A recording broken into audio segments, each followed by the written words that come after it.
Aprobado na ng Senado ang budget ng Philippine Statistics Authority, PSA, para sa 2025. Bago yan, tinalakay muna ang problema sa mga peking birth certificate ng mga foreign national. Pinimbisigan din ng Senado ang ilang ulat na pamimeke sa mga national ID. May unang balita si Bea Pinlac. Hindi lang birth certificate ni Alice Guo.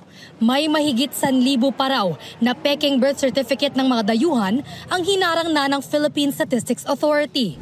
Sa pagdinig ng Senado tungkol sa proposed budget para sa 2025, tinanong ang PSA kung nagsasagawa ito ng internal audit ng mga peking birth certificate. Yan ay kasunod ng malateleseryeng pagbungkal sa pagkakakilanlan ni Guo. Ayon sa PSA, 14.89 million na ang nasuri nilang late birth certificate registrations mula 2010 hanggang 2024. 1,627 na raw na peking birth certificate na ibinigay sa mga foreign national ang na-block nila matapos ang investigasyon.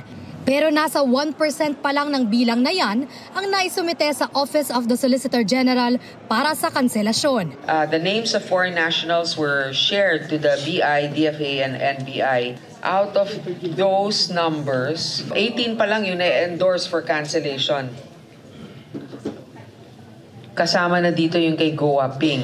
Iniimbestigahan naman ang mga tauhan ng gobyerno na kasabwat sa pamimeke ng birth certificate. So the names of those government workers were submitted to the mayor of that town, but simultaneously there's also an investigation by the NBI. Digitalization daw ang isa sa mga tugon para maiwasan na ang pamimeke ng mga birth certificate. Pero hindi lang mga ilihitimong birth certificate ang problema ngayon. Pati mga national ID, damay na. Ayon sa PSA, may 11 na silang na-detect na spurious national IDs sa ngayon. We do have cases of fake national IDs. It's the correct ID, but the information that was used to that was supplied for that ID is what's fraudulent. Ang mga ito, isinumite na rin daw sa NBI para maimbestigahan at maharang kung kinakailangan. Naaprubahan naman sa plenaryo ang 2025 budget ng PSA na kasama sa mahigit 13 billion peso budget ng National Economic and Development Authority. Ito ang unang balita.